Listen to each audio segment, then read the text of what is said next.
बिस्मिल्लाहिर्रहमानिर्रहीम। अस्सलाम वालेकुम नाज़रीन, मैं हूं आपका मेज़बान नवाज भुट्टो। नाज़रीन, सुप्रीम कोर्ट को जजेस की कमी का सामना है और इस कमी को मद्देनजर रखते हुए जुमे के रोज कौमी असेंबली में एक बिल पेश किया जाएगा जिसकी बिना पर कौमी असेंबली में सुप्रीम कोर्ट में जजेस की तादाद में इजाफा हो जाएगा। इसके अलावा आज के व्लॉग में हम बात करेंगे कि डील हुई नहीं हुई, इमरान खान से बात हुई नहीं हुई, बुशरा बीबी रिहा कैसे हुई, शेख वकास ने गुज़िश्ता रोज इमरान खान के हवाले से कौन सा बड़ा इंकशाफ किया और अली अमीन गंडापुर साहब आखिर डील के मामलात को क्यों और किस तरह उलझा रहे हैं। लेकिन इससे पहले हम इस पर भी बात करेंगे कि कैनेडियन नायब वजीर दाखिला हैं डेविड मोरिसन। उन्होंने भारतीय खुफिया इदारे रॉ के बारे में सनसनी खेज इंकशाफात किए हैं। जी नाजरीन, रॉ जो इस वक्त पूरी दुनिया में एक टेररिस्ट ऑर्गेनाइजेशन के तौर पर पहचाना जा रहा है, उस पर भी हम बात करेंगे। लेकिन सबसे पहले आज की व्लॉग में हम जिस मौजू पर बात करेंगे वो है जस्टिस काजी फायज ईसा, जस्टिस रिटायर्ड काजी फायज ईसा। आपसे इल्तमास कि अगर आपको मेरा व्लॉग अच्छा लगे तो मेहरबानी करके मेरे चैनल को लाइक करें, सब्सक्राइब करें और बेल आइकन जरूर दबा दें ताकि बर वक्त आप तक मेरे व्लॉग्स पहुंच सकें। नाज़रीन, गुज़िश्ता शब लंदन में पाकिस्तान की इज्जत का, पाकिस्तान के वकार का जनाजा उठाया गया। जी नाज़रीन, पीटीआई के गुंडों ने, पीटीआई के टुच्चों ने, पीटीआई की, अब मैं मजबूर हो गया हूं ये लफ्ज इस्तेमाल करने पर, कि पीटीआई की किराए की गश्तियों ने जो कुछ लंदन में मिडिल टेम्पल के सामने किया वो इंतहा से ज्यादा अफसोसनाक है। जस्टिस रिटायर्ड काजी फायज ईसा की गाड़ी पर हमला किया गया, उसके शीशे तोड़े गए और इंतहाई घटिया और गलीज जबान इस्तेमाल की गई और मतलब इस तरह का लबो लहजा अख्तियार किया गया कि जैसे जस्टिस काजी फायज ईसा पाकिस्तान के नहीं बल्कि किसी और मुल्क के शहरी हैं। नाज़रीन, ये बात सिर्फ लंदन तक नहीं है, इसकी ज़ाहिर बुनियाद डाली गई। इसकी बुनियाद डाली थी साबिक सदर आरिफ अलवी ने एक गैर जिम्मेदाराना बयान देकर। आरिफ अलवी ने गैर जिम्मेदाराना बयान क्या दिया, क्या कहा, और फिर लंदन की गलियों में, यानी जो अपना मिडिल टेम्पल है, जो लॉ यूनिवर्सिटी है, वहां पर क्या होता रहा, जरा ये मुलाहिजा फरमा लें। एक वादा मैं चाहता हूं चीफ जस्टिस साहब से कि जब भी वो रिटायर होंगे तो पाकिस्तान में रहेंगे। मैं समझता हूं पाकिस्तान की कौम उनकी इज्जत अफजाई करेगी और पाकिस्तान में रहें तो उनको अंदाजा होगा कि जिसने मुल्क में रहना है उसने मुल्क से गद्दारी नहीं करनी। This man stayed quiet when his own colleagues in a signed letter by 6 judges of the high courts said that our videos, our personal videos are being made of us at home and used against us as blackmail if we don't give the right decision. This man stayed quiet and endorsed it. This man stayed quiet when the biggest rigging in the history of Pakistan took place in February 2024. This man stayed quiet and allowed it. And he made sure that they got away with it. To uphold fundamental rights of ordinary Pakistanis in a country of 240 million people. Shame! Shame! His era was a dark era. Shame! His era was a dark era because, as Chief Justice of Pakistan, the Constitution of Pakistan, under Article 184(3), gave him the right to take suo motu notice of human rights violations. I think everyone here has one demand that Qazi Faiz didn't uphold. He didn't uphold the rule of law and he didn't uphold the people's will, and that is to release Imran Khan. So for our leader, for our captain, for Imran Khan, I request you all to join me in demanding his release. So I will say release, release. You will say Imran Khan. Release, release Imran Khan. Release, release Imran Khan.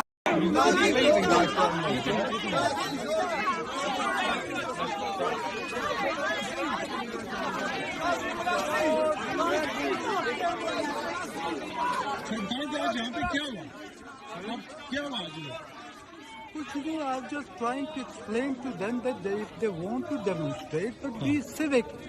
अभी गालियां देना, sir कोई गाली नहीं दे रहा, कोई गाली नहीं दे रहा सर। नो काजी ने मुल्क लूट दिया, काजी ने सारे लोगों को जेल में डाला, काजी ने सारे लोगों को। मैंने कहा था मुर्तजा भाई यार मुंह छुपाया हुआ रस्से के आ गई वीडियो। इतना बेहुदा मर गया, इतना बेहुदा इंसान ऐसे किया हुआ था उसने अपना मुंह। Yes, yes, yes, I am. I got it. Shayan ये पकड़ो टीम का करो, टीम का।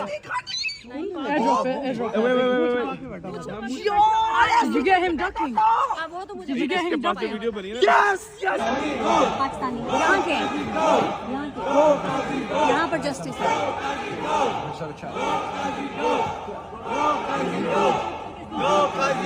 काजी फायज ईसा ने कहा था कि कौन इमरान रियाज।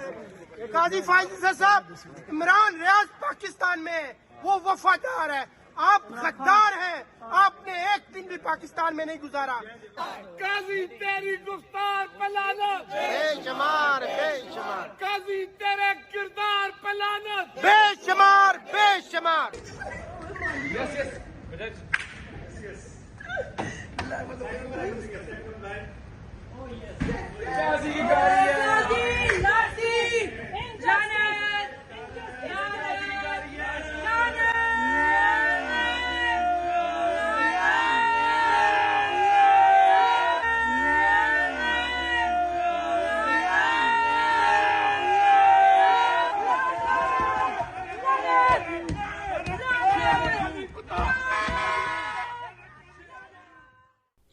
नाज़रीन, इसके बाद आपको अंदाजा हो गया होगा कि मिडिल टेम्पल जो 14वीं सदी में एक यूनिवर्सिटी कायम हुई, और ये वो यूनिवर्सिटी है जहां से Mahatma Gandhi, sir Thomas More और एडमंड बर्ग जैसे कानूनदानों ने तालीम हासिल की। यहीं से मोहम्मद ईसा, काजी मोहम्मद ईसा ने भी जो है वो तालीम हासिल की, और फिर जस्टिस काजी फायज ईसा ने भी यहाँ से तालीम हासिल की।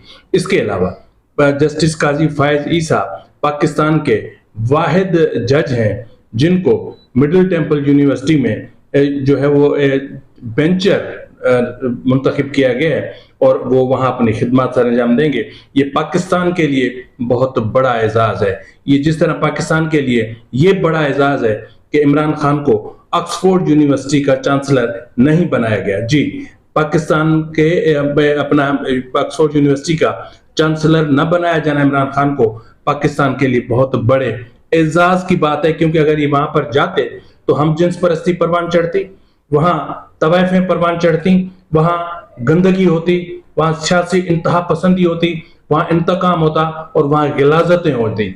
और ऑक्सफोर्ड जो एक बहुत बड़ा इदारा है, यकीनन वो एक जराइम का अड्डा बन के रह जाता, क्योंकि वहां जो भी तोहफे तहफ आते वो इमरान खान उठा के उनको बेच देते, और यही उनका रिकॉर्ड रहा है।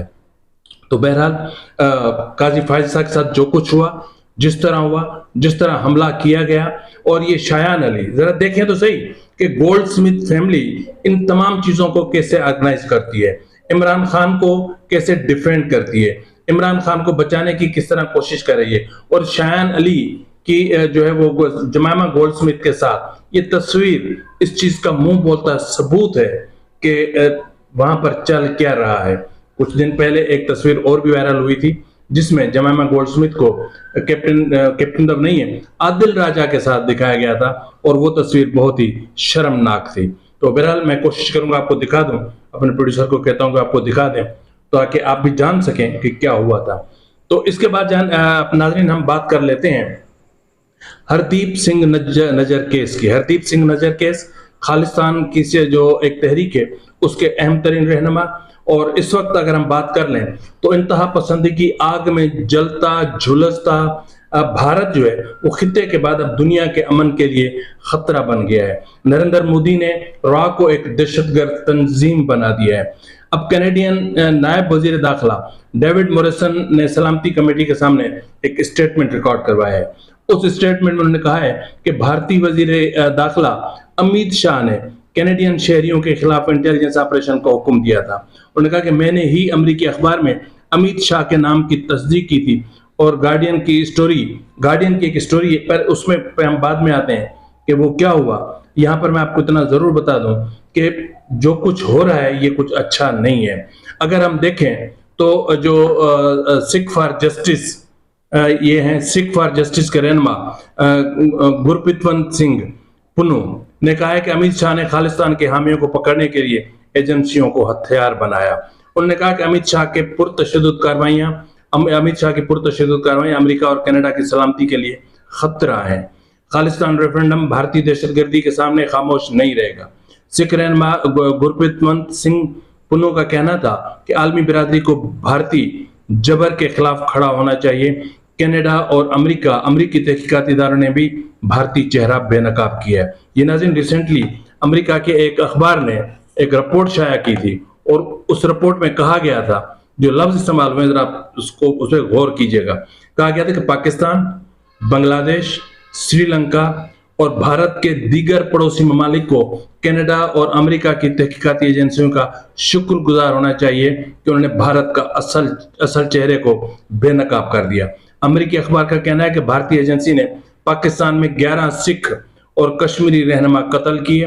कनाडा से कबल अमेरिका, ऑस्ट्रेलिया, बर्तानिया और जर्मनी में भी भारतीय खुफिया एजेंसी मुजरमाना सरगर्मियों का तल्ख तजर्बा रखती है। नाज़रीन, यहाँ पर मैं दुरुस्तगी करता चलूं कि ये 20 नहीं है, 2020 के बाद से खुफिया अपना रॉ ने, जो एक टेररिस्ट ऑर्गेनाइजेशन है, उन्होंने पाकिस्तान में जो है वो 20 मर्डर किए। जी, 20 मर्डर किए, जिनमें कश्मीरी और सिख रहनुमा थे।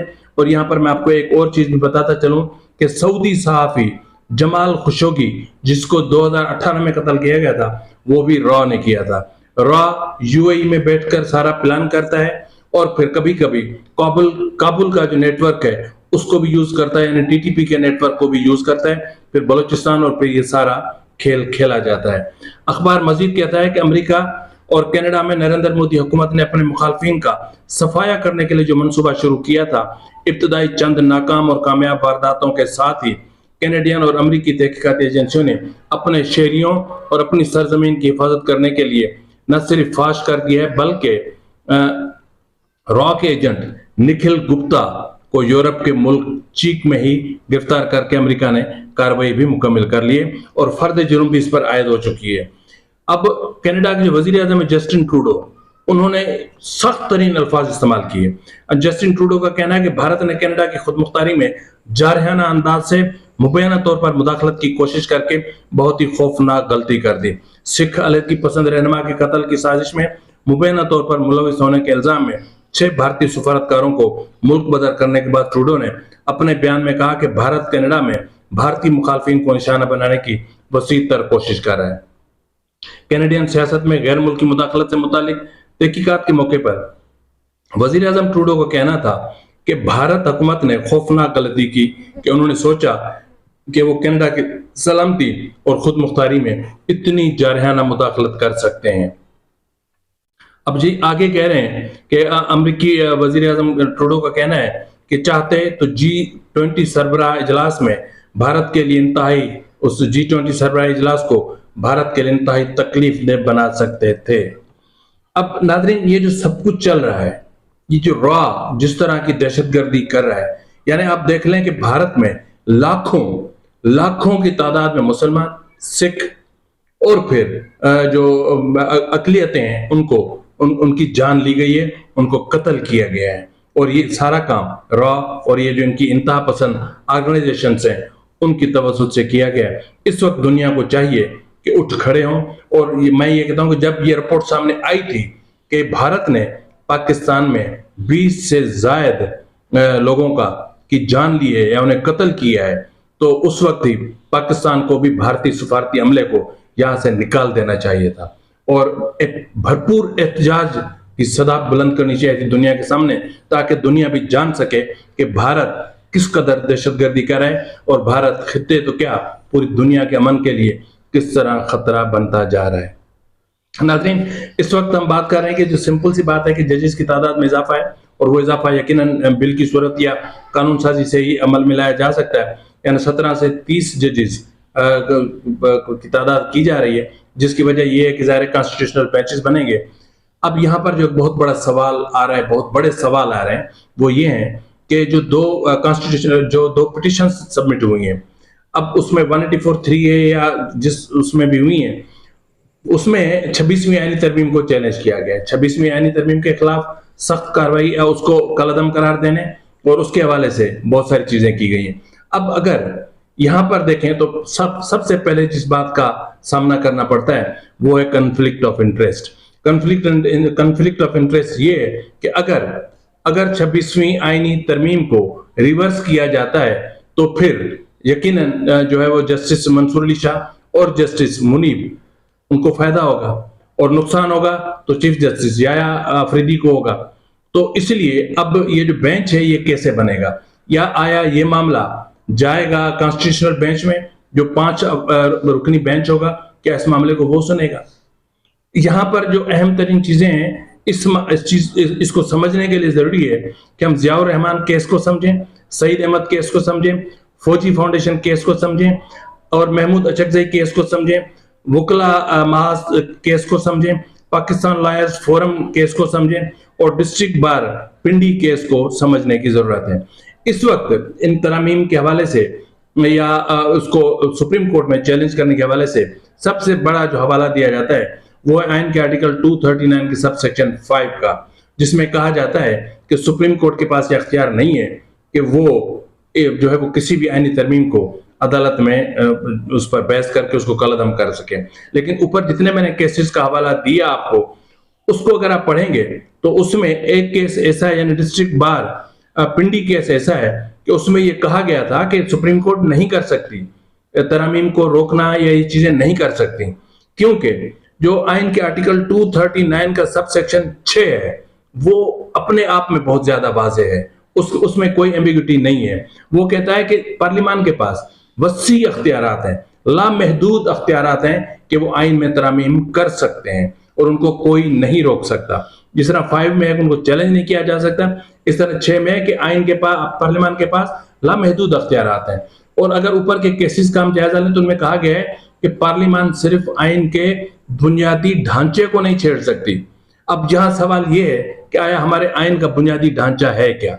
सबसे पहले हमें यह समझना होगा कि आइन का बुनियादी ढांचा कहां पर है। तो ये भी जो है वो मुख्तलिफ केसेस के जो फैसले मौजूद हैं उनमें है कि पाकिस्तान के आइन का कोई ढांचा है ही नहीं, या अगर है तो शायद वो बहुत ही कमजोर है। तो बहरहाल अब देखते हैं कि आया ये मामला किस तरफ जाता है। इसको फुल कोर्ट सुनता है तो फिर क्या कॉन्स्टिट्यूशनल बेंच का फुल कोर्ट सुनेगा, या दोनों मिलकर ये करेंगे, क्योंकि ये कॉन्फ्लिक्ट ऑफ इंटरेस्ट तो आएगा, पॉजिटिवली आएगा और कुछ भी हो जाए आएगा। अगर फुल कोर्ट बनता है तो फिर इस चीज से बचा जा सकता है, यानी कॉन्फ्लिक्ट ऑफ इंटरेस्ट के मामले से। अब हम चलते हैं आगे कि डील हुई या नहीं हुई, या क्या हुआ, किस तरह हुआ। बुशरा बीबी रिहा हो गई।